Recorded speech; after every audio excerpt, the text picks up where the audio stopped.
feel like keyboards and mouse are like they're sort of like the pen and paper, but of the future, and of the future, there must be the keyboard and mouse equivalents of what we have to pen and paper. Like Yeah.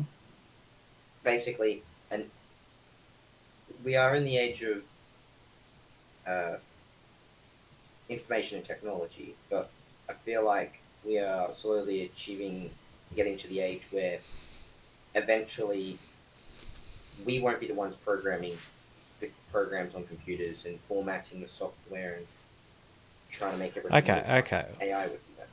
Let's get back to the really simple thing. What is your issue with Windows, as in, how is it not streamlined? How is it not...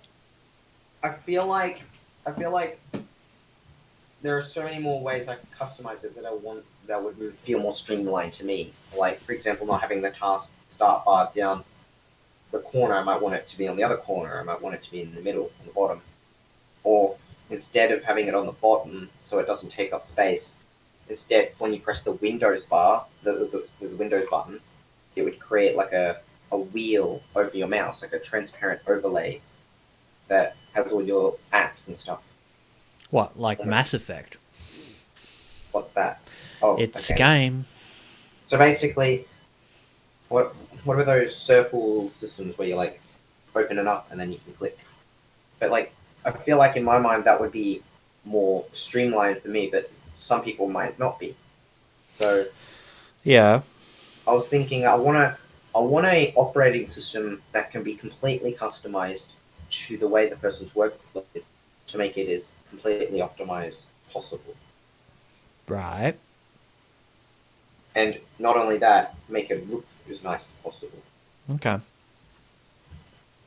I'm still not 100% sure what you're trying to say about it, because... Like I like full customization. Like I like the ability to change where buttons are. Yeah, I know that. But my logic here, and work with me on this one, Yeah, my logic here is that Windows actually gives you that capability of doing virtually anything you want, right? but it's just not a practical How is it way of not doing it. practical? It's like you have to go in and learn how to do it, but then I don't want to just make something for myself. I want to make something that can help other people. But many people have made programs in the past, but they've never gotten it to that level of Okay, full absolute customizability. let me try this again. When I use Windows, and I Yeah, mean I use Windows quite a lot. I've been doing it since the original DOS and 3.11.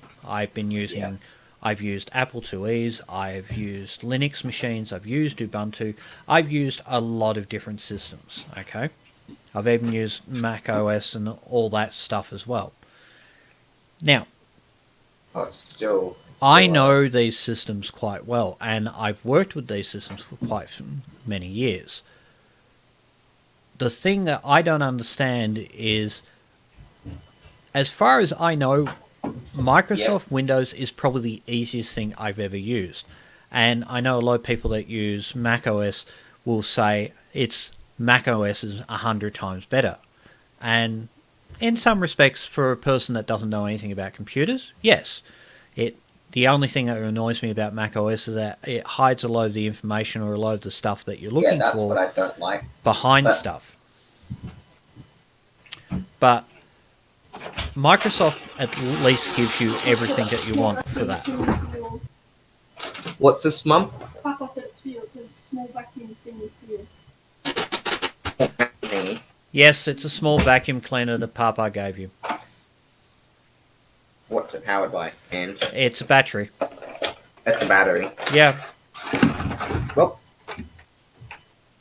that's interesting. I'm gonna try and figure out how this works now. yeah. You gotta get it to work. Anyway, it's just I want. It's not just I want it to be more functional and all that. I also want it to. I want to make that dream of that sort of maybe nostalgic feeling of like when you've watched something in the past, or that it's sort of like I want to take that vision of a futuristic world that Okay. has that Give me an nice way. example of a futuristic world that you want to describe about this. Like, give something I've seen, maybe, or whatnot. Are we talking anime? Are we talking film? What? I'm trying to think of an example. Like, what's an example of a story with like a specific computer with a specific way of interacting with it? Okay, I have so many lists for you. Ready? Yeah. We have Lawnmower Man. We have, which was a VR thing before VR became, I think, big. We have Blade Runner. We have iRobot. We have Star Trek. Star Wars, believe it or not, actually had operating systems and whatnot to work on certain things. Then we have the various games like Mass Effect and all these other different things. What exactly one are we trying to work with here? Like, Are we working on a sort of hovering system? Are we working on a real world button thing? Or are we working on this kind of spiral network where a spiral appears in front of us and we just click on thing and it moves and we're in a different part of the spiral sort of thing? anything, like something that adds that creativity. Like, you could even build an operating system that has like how Android has a Play Store specifically designed for themes, but not these would be themes for how all the buttons are laid out. And then people could design their own most futuristic theme, and then other people would, like, you could upvote certain ones and downvote certain ones. Like, it would be basically, you could build an operating system or whatever that you have a sort of customization menu where you can customize everything, even using scripts and even using this. Like, it's not just for the high end, like, coding warriors, but it's also for the people that who don't know anything about computers. They can just hop on and it will just tell them everything about how to use it in the most user friendly experience. Hmm. And I also want it to be more safe. Because, I mean, I can imagine there being problems, right? If Windows had the ability to change how everything looked, I can imagine a virus coming along and creating a hook into that program and being like, now you can't see anything on your computer screen. I mean, it's not like viruses can't do that already. I mean, this is just vacuum Uh-oh, he started the vacuum. That is loud on the mic. Wow, I can't even hear it being loud. Is it a powerful vacuum? Wait, is that blowing? It's Is worth... that blowing? Which way? Which way? Which way? There is a sucking point and there's a blowout point. The one on the top, I think, is the one that sucks. Is this something you've had for a long while? Well, to be truthful, it used to be your father's, apparently. Wow. I can imagine why he would get this. It's like the same logic as me. Dust between the keys. Instead of pulling every key off, it's just like, it's gone. I should get you a tub of little glue stuff that you can just basically put it in there and just pull it out, sort of thing. But anyway, that's another thing. Alright, so... Yeah. I say this with intrepidation because I know what the answer is going to be, but I'll go for it anyway. If, let's say, we have an operating system customized menu system idea, okay? Yeah. So you have to create archetypes that people can look at to feel better about. And then you have to have examples of these archetype sort of systems that allow for people to change. Now, when you talk about scripting, you're already walked into Code Warrior area. Doesn't matter how much scripting it is. The minute you have to write more than 2 lines of something, that's already too complicated for most people. Okay. So what if we didn't lay it out as coding? So, like, instead of you coding it, like, with all the syntax and everything. The blockchain coding system. Yeah, but then you could also use AI to interpret basic text, and sort of like how you can tell on some phones and some smart devices and stuff, you can tell, like, the AI on that, like, you can tell Google to turn it into dark mode or to do this or to that. Like being able to create a bunch of almost like a dictionary of what people could be implying when they Geez, ask. you'd almost call it a network, maybe. Yeah, and you could almost do something like YouTube because there's probably billions of people watching it every day. I can't remember how many people it is every day, but There's quite a few people. and with all those people, if with their AI system that they have on YouTube for like recommended searches, basically it has millions of people training it essentially on their computers, which is why it's YouTube seemingly somehow it's almost gotten to the point now where I'll think of something that I want to watch and YouTube will just display it. Not always, but it's almost as if the AI has gotten onto. There's no AI. There is. It's an algorithm.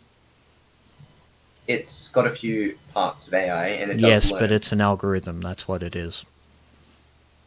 That's what AI. That's what, with quotations around it, current day AI is. Like that's what AI is nowadays. No. It's an algorithm that starts off bad, but has another algorithm behind it, making it get better. So it's very, very vaguely resembling like our brain, how it learns. But it's more accurate to call it. It's more closer to evolution than it is to how our brains learn. Apparently. Mm-hmm. You're fiddling with that now, aren't you? Yes, I'm trying to see how to get it.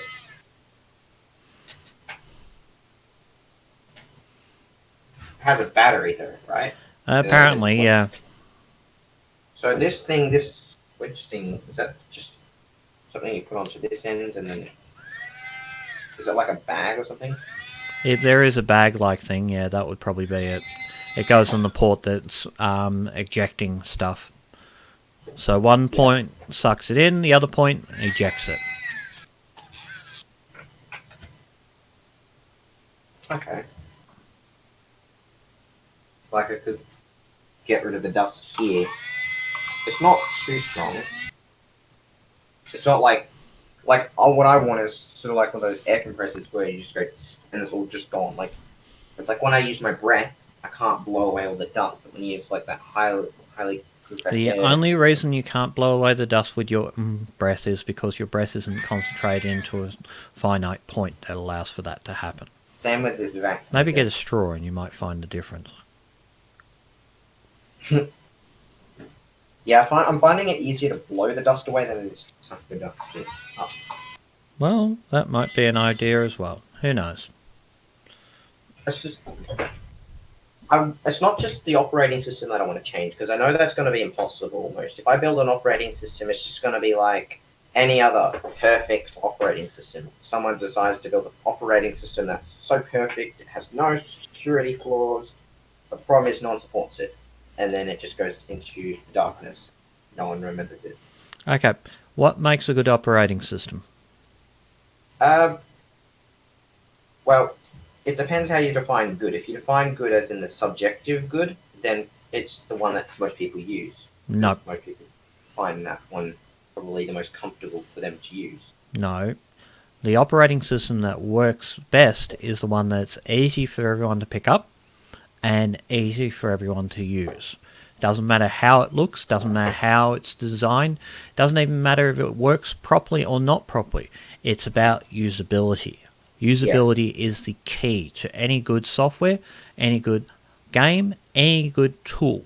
If you cannot use it easily or use it with little or no training, then it becomes a difficult thing. The only reason that it would be kept is because it's more efficient and is more cost effective. This is basic economics. Yeah. So,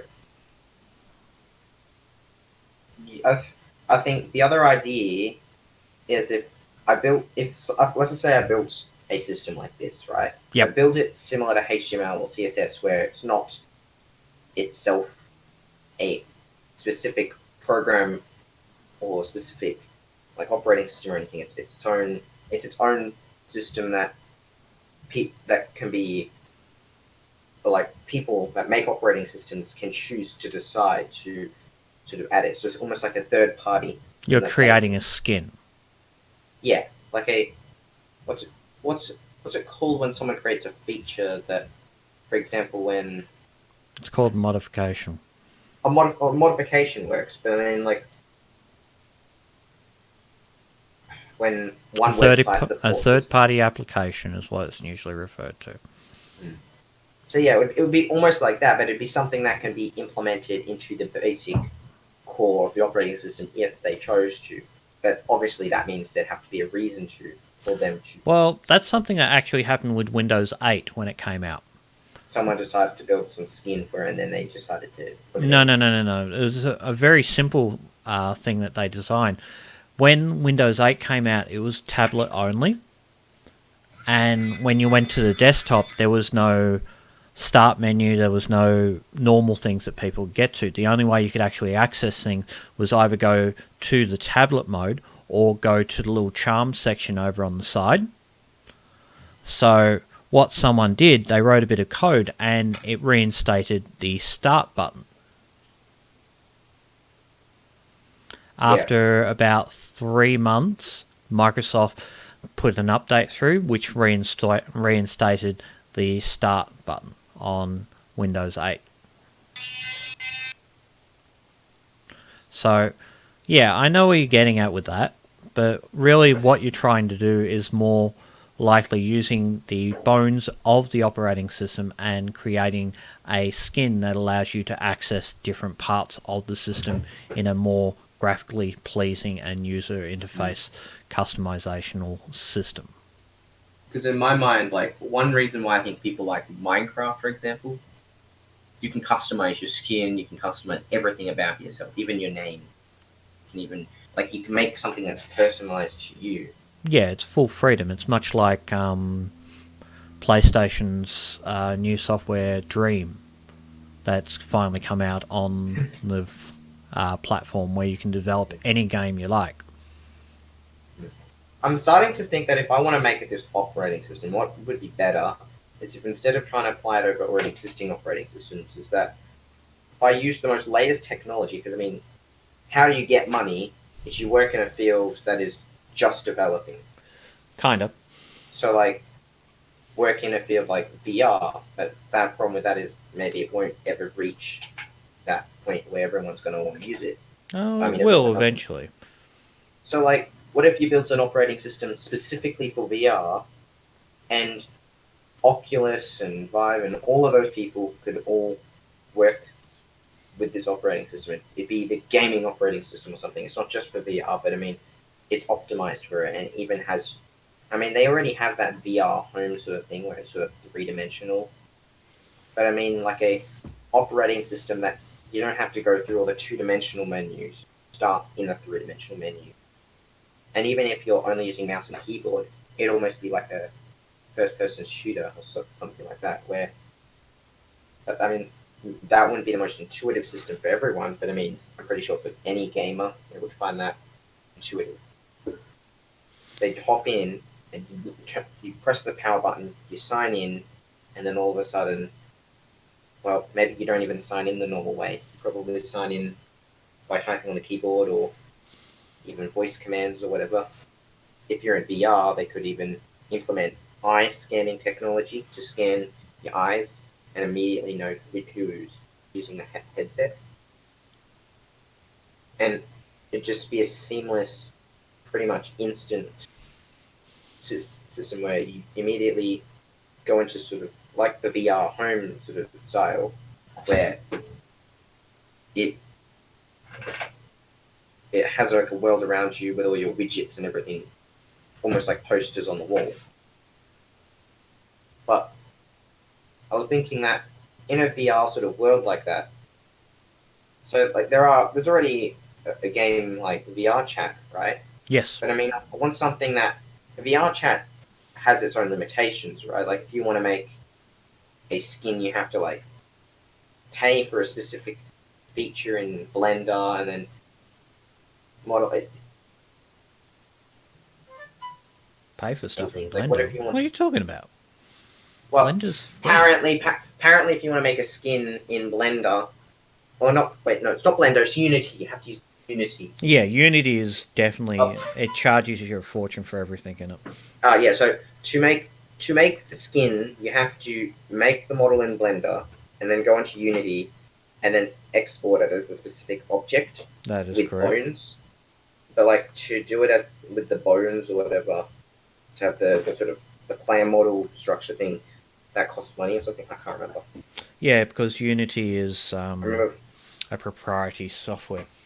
I remember Flynn talking about that, how he couldn't make a skin for VR chat. But what if you had the Facebook of VR, and it's basically like VR chat, but even better? Like maybe it would take into account your location on the planet, whether that would have any privacy issues or not, or they could use some kind of, if you wanted to go the complete non-evil route, doing things, try to be what Google was attempting to be, like. I swear, some days Crazy. you just want to be poured into a computer and you'd be happy. As long as there's no potential downsides. I mean, there's always potential downsides. Yeah, well, there's no defecation. As long as I'm in place. control, at least. Enough control What that is I control? Control is an illusion. That's true. I feel like I would at least get enough freedom in a virtual world where I'm in a computer like that. Yeah. Alright, I'll talk to you another time. Yeah. I hope I think I've rambled helped you, and try and get what you can done of it. I will probably have a look in on it on Wednesday then.